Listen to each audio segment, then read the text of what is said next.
Hey guys, welcome back to another episode of Pete's Garage. In this video, we're going to talk about how to change the oil for your lower unit.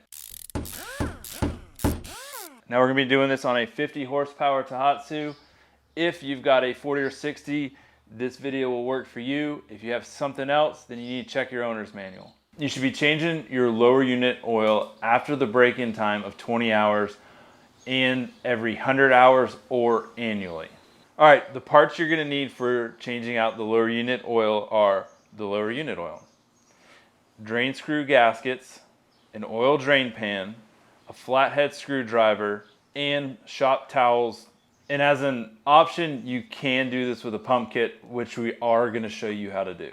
So when you're changing the gear oil on your lower unit, you're gonna have two screws you're working with, your drain screw down low and your check level screw up high. First thing we're gonna do is we're gonna move this motor so that that drain screw is as low as possible. We're gonna make sure we have our catch pan underneath our lower unit. Now that we've got our catch pan in place, we're gonna start by undoing the bottom screw.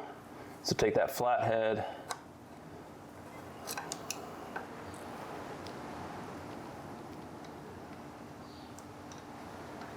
now you gotta be careful with these screws. Sometimes the gasket doesn't come off and it gets stuck in place. So make sure that you see the gasket on there, or you at least get it out of the way. All right, you see we got oil coming out the bottom. Now we're gonna go ahead and we're gonna loosen up our vent screw.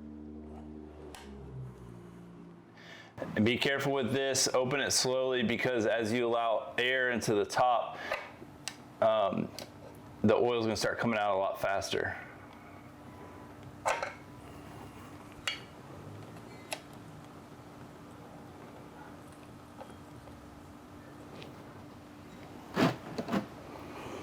And you see that oil is coming out a lot faster. And if you can see on here, this one's got the gasket on it, this one doesn't.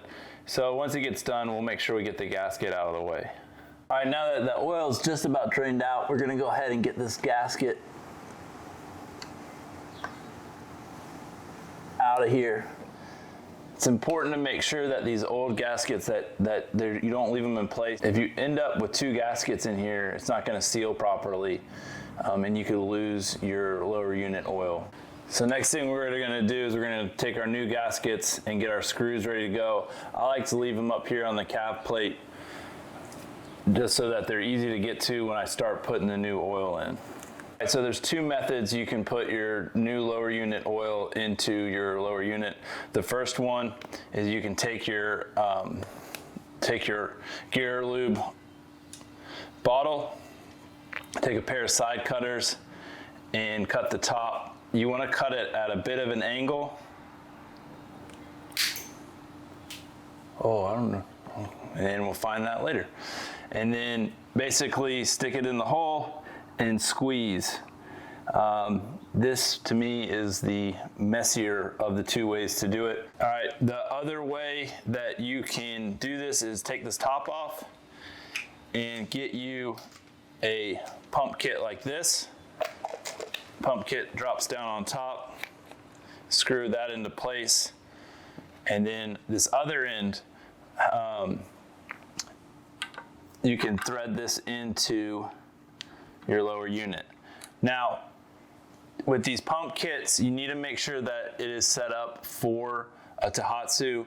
A lot of them that work for Tohatsu, you have an adapter that you have to attach. So you see here, I'll take it off real quick. This is the adapter. It just slides on top. And then we're gonna twist this a few times. Probably not enough.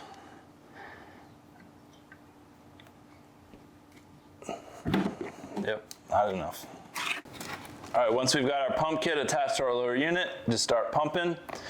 And what you're gonna do is you're gonna keep pumping until you see oil come out of this top hole. You see we got oil coming out of the top, so we're gonna take our screw. Once we got that, we're gonna go ahead and get that screw in place. Now that we've got our top screw in place, we can remove our pump kit. And we're gonna put our bottom screw in. Now you'll lose a little bit of oil, but it's not a big deal. Go ahead and tighten that. Take our rag, wipe everything down. And there you go. Brand new lower unit oil. If you're running your motor on a jack plate or doing anything where you're running skinny, shallow water, you might need to be changing your gear oil more frequently than what your service manual recommends. Once you've completed all this and you've got your shop cleaned up, it's important to properly dispose of the used oil. Now you can take it down to your local car, auto body shop. They should recycle it for free. You can also check with your local landfill. Here in Nueces County, the local landfill will recycle it free. So one of those two options should work for you. Hope that helped you out. Thanks for following along in this maintenance series, and thanks for stopping by Pete's Garage.